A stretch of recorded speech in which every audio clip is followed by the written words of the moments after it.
Shabbat Shalom. Let's study our Torah portion of the week with Rashi. Actually, this week we read two Torah portions put together, Acharei Mot Kedoshim, but we'll be concentrating on the first two verses of Parshat Kedoshim, which is Leviticus 19, verses 1 and 2. First verse starts off very familiar. God speaks to Moses saying, but immediately in verse 2, God doesn't want to just speak to Moses. God needs everyone gathered. God wants to speak to the entire assembly of the children of Israel. Daber el kol adat b'nei Yisrael va'amarta alehem kedoshim tihiyu. Now, God is telling Moses to say these words, but Moses is translating verbatim. What does God want people to know, or what does Moses want people to say is the mission of the Jewish people? Kedoshim tihiyu, you shall be holy. Now on that phrase, Kedoshim tihiyu, Rashi has a very particular way that he defines being holy. Hevu prushim min ha'arayot, Rashi says, min ha'avera. You should separate yourselves from sexual immorality and from avera, and from sin. So if you know something is wrong, don't do it. If you know a relationship is forbidden, you will be holy if you observe that rule. And those rules were given in the chapter before, in Leviticus chapter 18, before these verses come in chapter 19. Rashi goes further to say, Shema motzei geder erva, ata motzei kedusha. Wherever one finds a barrier against sexual immorality and putting one's sexual appetite in check, there one finds holiness. Now, that's a limited way of seeing or sensing holiness, that when we fulfill our obligation to only create a relationship that's permitted by Torah, and we keep ourselves on track that way, that we have really fulfilled this obligation to be Kedoshim. On the other hand, limiting it might indeed allow someone to say, I've fulfilled that particular mitzvah. And if I don't limit it and try to define it, and I simply say it's keeping far from sin generally, and that's what holiness means, that's a little bit more of a challenge. Every minute, every day, every hour of my life, I've got to really wonder whether or not I'm doing a good job. I'm actually fulfilling this commandment to be holy. So one can understand why Rashi defines it this way. Limits. It might speak to a different way of understanding holiness. One might hear in the commandment by God that we are holy or can be holy a real chosenness, as in the kind that says, I can be holy, whereas everybody else doesn't fit into this category, cannot be holy. If I'm holy, could lead to even more self-aggrandizement that lifts someone above and beyond, a sense of ego and a sense of hubris that, of course, the tradition fights against. Not only by showing us and telling us that Moses was the most humble of all leaders despite his greatness. Just like Rabbi Yochanan ben Zakkai said in Pirkei Avot, he says, remember, you were made for Torah study. Don't claim it for yourself as greatness that you really endeavored to study Torah.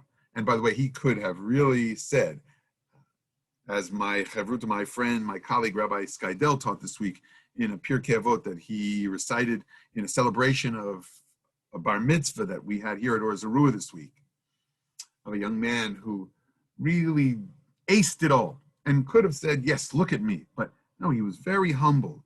And he didn't, of poured himself greatness. He didn't become egotistical about his accomplishments. So that's like Rabbi Yochanan ben Zakkai, who could have become such an egomaniac, but knew that we were created for that. We were created for Torah. We were created for ethical living. We were created for the pursuit of holiness. And therefore, what is holiness really about?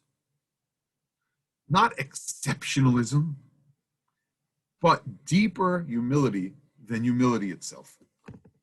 Holiness may be the understanding of our own self-limitations, our own borders and boundaries around the who we are, the understandings of who we are in relationship to others. If all of Adat B'nai Israel is there, if the entire congregation and assembly are there, and God says, you are all holy to me, then the observant soul, the observant person looks out and says, wow, there are a myriad of people around here, each with his or her own unique talents, abilities, skills, smarts, way of expressing him or herself. Introvert, extrovert, leadership, followership. Once I understand my own set of skills, my own talents, how I might bring them to bear, put them to use in the context of building a world made good and granted me through the miracle of God. Through the miracle of God creating this reality for us.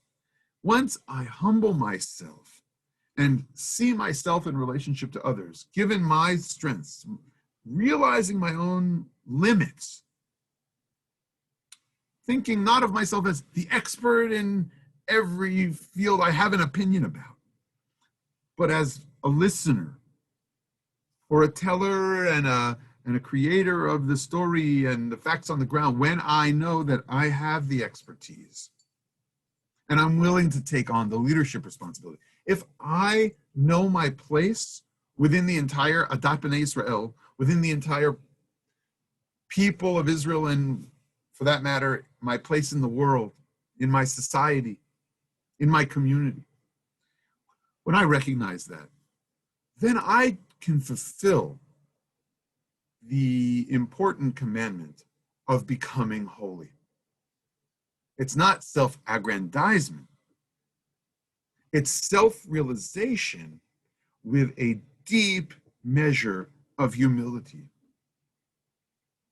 That's a very different look at being holy, because you could be holier than thou, or you could be holy and recognize every other thou.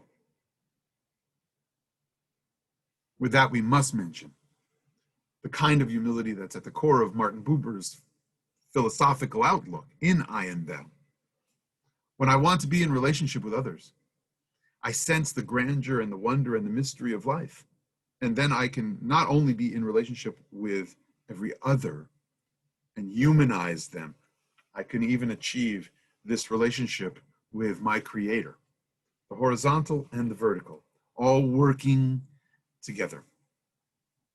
That sense of holiness speaks to the spiritual nature of what Kedoshim to you could be all about. That being in touch, as Rudolf Otto said, in the idea of the holy with mystery and grandeur. Or, as Rav Soloveitchik said, that sense of holiness as being at home and at one and at peace with oneself and one's God.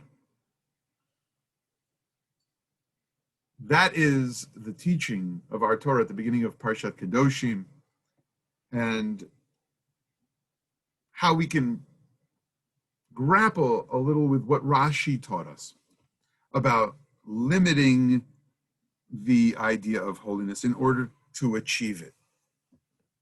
With our new understandings of what limitations we're recognizing.